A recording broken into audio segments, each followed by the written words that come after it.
ആദ്യം 5 പൈസയില്ല, ജോലിക്ക് പോകുന്നവരില്ല, പഠിക്കുന്നവരായിരുന്നു. അത് ഇടവഴിയിൽ വെച്ച് ആ സ്വപ്നം നമ്മൾ ഉപേക്ഷിച്ച് വിട്ടു. പിന്നീട് 2018 മധുവിന്റെ മരണശേഷം നമുക്ക് എന്തായാലും ഒരു ജോലിക്ക് എല്ലാവരും പോകുന്നുണ്ട്. 1 രൂപയാണെങ്കിലും ഒരു മാസം അതിൽ നിന്ന് നമുക്ക് ശമ്പളം കിട്ടുന്നുണ്ട്. ആ 1 രൂപ കിട്ടുന്നത് നമ്മുടെ അധ്വാനത്തിൽ നിന്ന് മാത്രമല്ല, ഈ നാട്ടിൽ നാട്ടുകാരിൽ നിന്നുള്ള ഒരു പൈസ കൂടിയാണ് നമുക്കത് കിട്ടുന്നത്. അപ്പോൾ നമുക്ക് ഈ നാടിൽ നിന്ന് നമുക്ക് എന്തെങ്കിലും കിട്ടുമ്പോൾ നാടിനെ തിരിച്ച് നമുക്ക് എന്തെങ്കിലും കൊടുക്കണം. ആ ഒരു ഉദ്ദേശത്തോടു കൂടിയാണ് ഞങ്ങൾ തുടങ്ങിയത്. ഏകദേശം 2018 6-7 വർഷമായി ഞങ്ങൾ തുടർന്നുകൊണ്ട് വരുന്നുണ്ട്. ഇത് പുറത്തു നിന്ന് ആരുടെയെങ്കിലും പൈസ വാങ്ങിച്ചിട്ടല്ല ഞങ്ങളിത് ചെയ്യുന്നത്.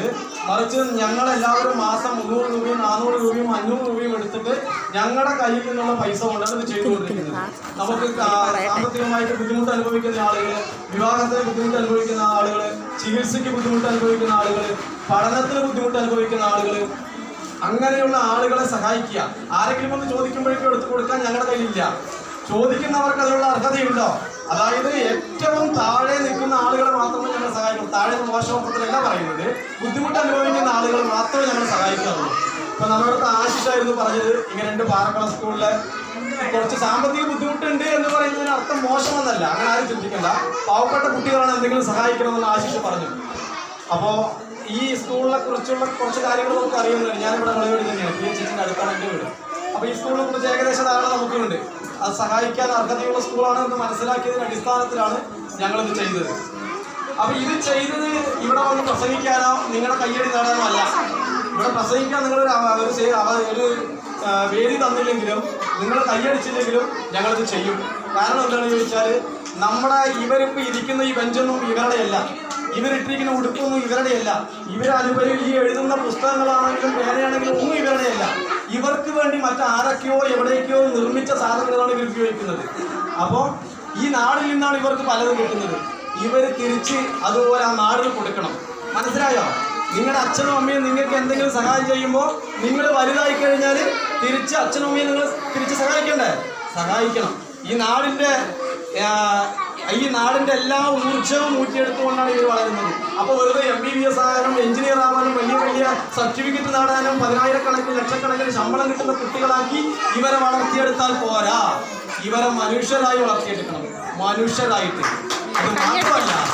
അത് മാത്രമല്ല എന്നെപ്പോലെ വളരണം എൻ്റെ മകൻ എന്ന് പറയാൻ സാധിക്കുന്ന എത്ര അച്ഛനും അമ്മയും ഇവിടെ ഉണ്ട്. എത്ര കുട്ടികളുടെ അച്ഛന്മാര് വീട്ടിൽ വൈകുന്നേരം വരെ കള്ളു കുടിച്ചിട്ട് വരും ഇല്ലേ? വീട് വലിക്കുന്ന അച്ഛന്മാരില്ലേ? ഹാൻഡ്സ് വെക്കുന്ന അച്ഛന്മാരില്ലേ? അതൊക്കെ തെറ്റാണ്. നിങ്ങൾ പറയണം. അമ്മ പറഞ്ഞു കഴിഞ്ഞാൽ അമ്മയ്ക്ക് അടി കിട്ടും, അടുത്ത വീട്ടുകാർ പറഞ്ഞാൽ അവർക്ക് അടി കിട്ടും. നിങ്ങൾ പറഞ്ഞാൽ കിട്ടില്ല. അത് മാറ്റണം. അത് തെറ്റാണ്. അച്ഛൻ കള്ളു കുടിച്ചിട്ട് വരുമ്പോൾ അമ്മണോ ഇഷ്ടമാണോ? അല്ല, പറയണ്ട. വീട് വലിച്ചിട്ട് വരുമ്പോൾ അമ്മണോ ഇഷ്ടമാണോ? അല്ല. വൈകുന്നേരം കള്ളു കുടിച്ച് വന്ന് അമ്മ അടുത്ത് അടി ഉണ്ടാക്കുന്ന ഇഷ്ടമാണോ? അല്ല. അപ്പോൾ അതൊക്കെ തെറ്റാണ്. ആ തെറ്റ് നിങ്ങൾ കണ്ടു വളരുമ്പോൾ ആ തെറ്റിലേക്ക് പോവുകയല്ല ചെയ്യേണ്ടത്. കള്ളു കുടിക്കുന്നതും വീട് വലിക്കുന്നതും ഹാൻഡ്സ് വയ്ക്കുന്നതൊക്കെ തെറ്റാണെന്ന് തിരിച്ചറിഞ്ഞുകൊണ്ട് അതിൽ നിന്നും മാറി നടക്കണം. നിങ്ങൾ ഒരു എഞ്ചിനീയറും ആവണ്ട, ഒരു ഡോക്ടറും ആവണ്ട, ഒരു കുഴപ്പമില്ല. പക്ഷെ നല്ല മനുഷ്യനാവണം. നിങ്ങൾ നല്ല മനുഷ്യനായില്ലെങ്കിൽ നിങ്ങൾ എത്ര വലിയ എഞ്ചിനീയർ ആയാലും ഡോക്ടറായാലും കാര്യമില്ല. അപ്പോൾ ഇവിടെ പഠിപ്പിച്ചു കൊടുക്കേണ്ടത് അതും കൂടിയാണ്. വെറുതെ ഒരു സർട്ടിഫിക്കറ്റുള്ള ഒരു ബിരുദധാരനെ വാർത്തെടുക്കുകയല്ല, ഒരു മനുഷ്യനെ വാർത്തെടുക്കുക. അതുണ്ടെങ്കിൽ ഗുണമുള്ളൂ, വേറെ എന്തിനായിട്ട് കാര്യമൊന്നുമില്ല. ഇതൊന്നും പഠിച്ചു വെച്ച് പറഞ്ഞപ്പോൾ അങ്ങനെ പോയെന്നുള്ളൂ. എല്ലാ കുട്ടികളും നല്ല രീതിയിൽ നല്ല മനുഷ്യന്മാരായിട്ട് വളരുക.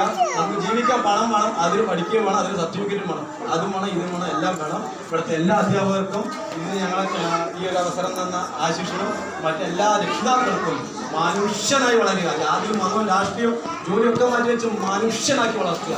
അത് മാത്രം പറഞ്ഞുകൊണ്ട് നിൽക്കുന്നു. നന്ദി.